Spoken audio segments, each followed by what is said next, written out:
Karachi university affiliated colleges के law students, अगर आप इजी नोट्स बाय करना चाहते हैं तो अभी व्हाट्सएप से बाय करें। जुरिस्डिक्शन ऑफ सुप्रीम कोर्ट, इसके अंदर आएगा आर्टिकल 184 से लेके 188। इसके अंदर एक क्वेश्चन भी दिया गया है, explain the jurisdiction of the supreme court of Pakistan under article 184 to 188, कि आप सुप्रीम कोर्ट की जुरिस्डिक्शन के बारे में बताएं। आर्टिकल 184 से लेके 188 में इसका जिक्र है। इन्हीं सेम आर्टिकल्स के बारे में ऑलरेडी मैंने दूसरी वीडियो में भी कवर किया है, जिसमें है सुप्रीम कोर्ट। इंट्रोडक्शन में ये लिखना है, the supreme court of Pakistan is the highest court of the country, यानी कि हमारे कंट्री पाकिस्तान की सबसे बड़ी कोर्ट है supreme court. It has the power to hear cases, interpret the constitution, protect the fundamental rights, बहुत सी चीज़ें कर सकते हैं, जैसे कि ये हर तरह के केसेस सुन सकता है, कॉन्स्टिट्यूशन को इंटरप्रेटेड यानी कि आसान करके हमें समझाता भी है, फंडामेंटल राइट्स इंसानों के प्रोटेक्ट करता है, उसके अलावा इंसानों को इंसाफ प्रोवाइड करता है। Its jurisdiction is explained in article 184 to 188। इस लाइन का मतलब है कि अगर आप इस सुप्रीम कोर्ट की जुरिस्डिक्शन यानी कि पावर्स के बारे में जानना चाहते हैं तो आर्टिकल 184 से लेके 188 को आपको देखना पड़ेगा। फिर आ जाता है हमारे पास रेलेवेंट आर्टिकल्स। रेलेवेंट आर्टिकल्स में आपने उन्हीं आर्टिकल्स को डिटेल से एक्सप्लेन कर देना है।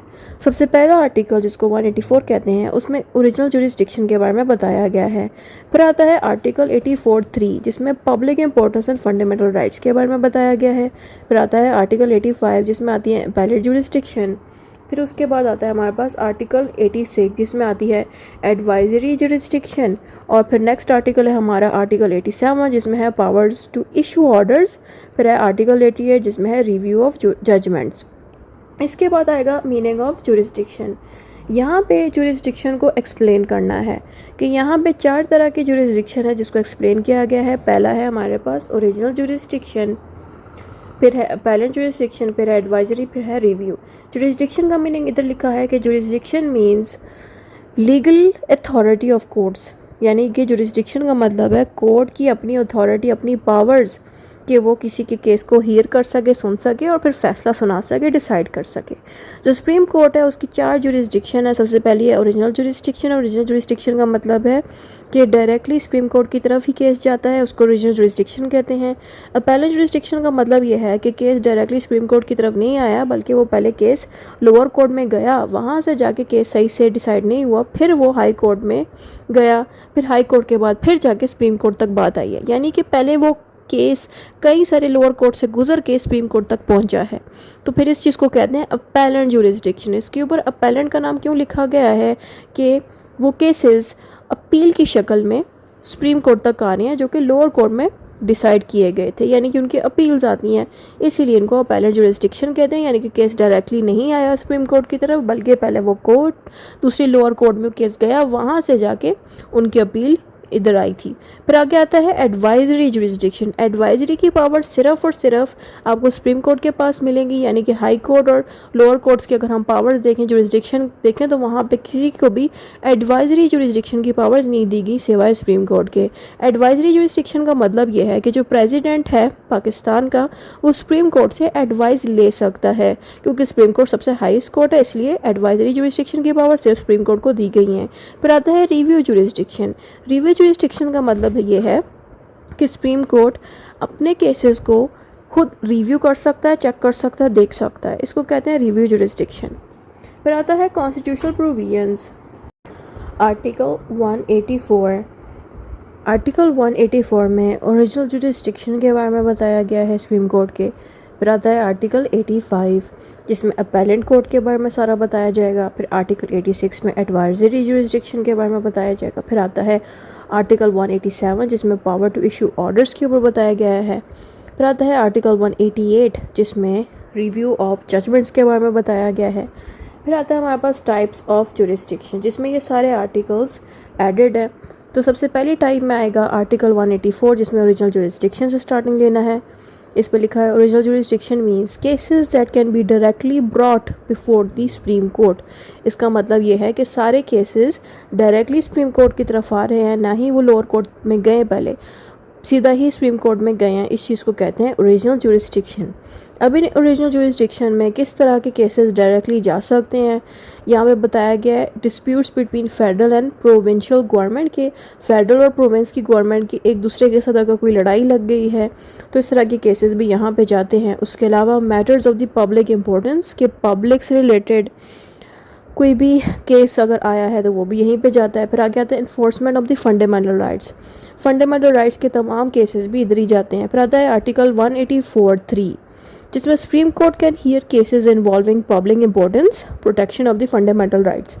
ये आर्टिकल कहता है कि सुप्रीम कोर्ट के पास ये केसेस भी जाते हैं जिसमें पब्लिक की इंपॉर्टेंस वाले केसेस या फिर फंडामेंटल राइट्स इंसानों के, ये केसेस भी यहाँ पे जा सकते हैं।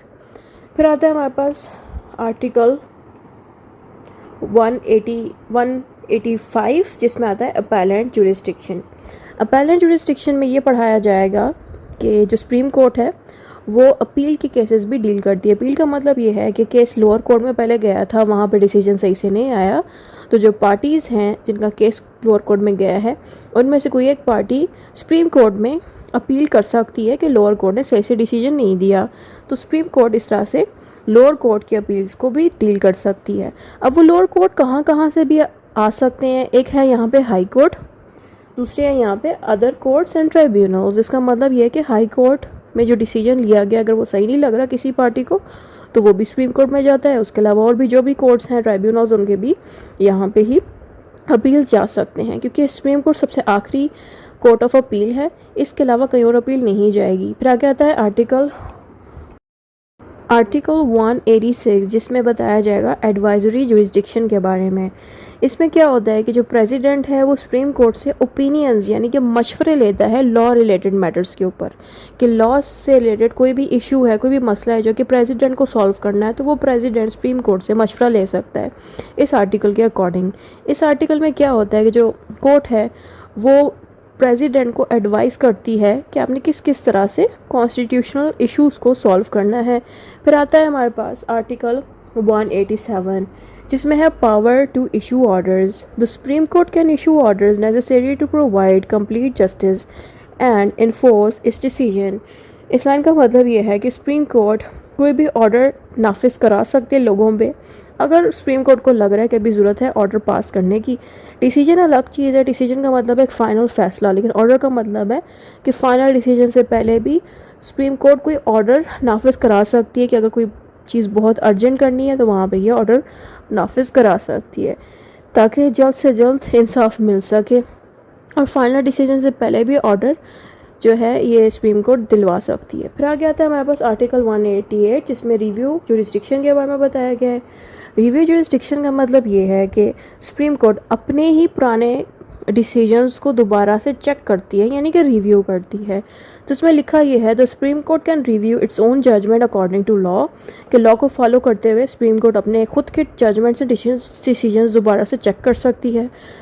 This power helps correct mistakes and ensures justice. ये पावर होना बड़ा ज़रूरी है क्योंकि इससे ये फ़ायदा होता है कि अगर कोई पुराना डिसीजन में या जजमेंट में कोई मिस्टेक है तो उसको ठीक किया जा सके ताकि जस्टिस मेंटेन रहे, क्योंकि जो लोअर कोर्ट है वो फॉलो ही सुप्रीम कोर्ट के डिसीजंस और जजमेंट्स को करती हैं। लेकिन अगर सुप्रीम कोर्ट के ही जजमेंट में मिस्टेक हो या प्रॉब्लम हो तो ये इंसाफ देने में भी प्रॉब्लम क्रिएट कर सकती है बात, इसीलिए ये पावर्स होना बहुत ज़रूरी है। फिर आता है हमारे पास functions of the supreme court. Supreme court का सबसे पहला फंक्शन ये है कि ये कॉन्स्टिट्यूशन को इंटरप्रिटेट करती है, यानी कॉन्स्टिट्यूशन को आसान करके एक्सप्लेन करती है लोगों को। फिर आता है जुडिशल रिव्यू।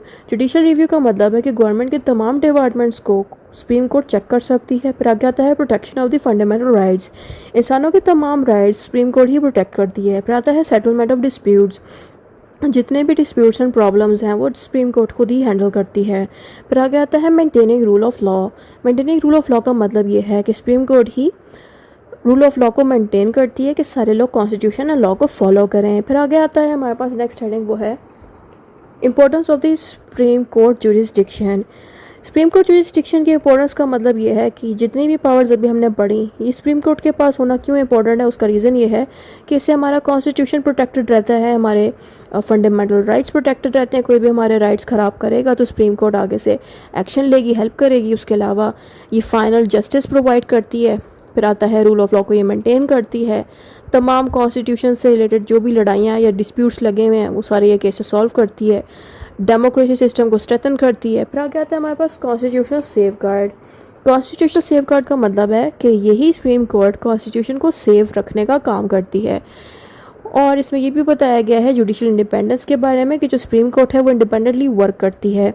फिर आता है बाइंडिंग डिसीजन। आर्टिकल 189 कहता है कि जितने भी डिसीजन सुप्रीम कोर्ट लेता है वो तमाम डिसीजंस लोअर कोर्ट पर बाइंडिंग होते हैं। इसका मतलब ये है कि लोअर कोर्ट को डिसीजन मानने होंगे जो सुप्रीम कोर्ट ने लिए होंगे, और उन डिसीजंस को लोअर कोर्ट को चाहिए कि अपने नए केसेस पे भी अप्लाई करें। फिर आगे आता है constitutional authority. It's power come directly from the constitution. इस लाइन का मतलब ये है कि सुप्रीम कोर्ट की सारी पावर्स खुद ब खुद कॉन्स्टिट्यूशन से ही ली गई हैं। फिर लास्ट लाइन आती है कंक्लूजन। जो भी ऊपर पढ़ा है वो सारा दोबारा से कंक्लूजन में लिखना है।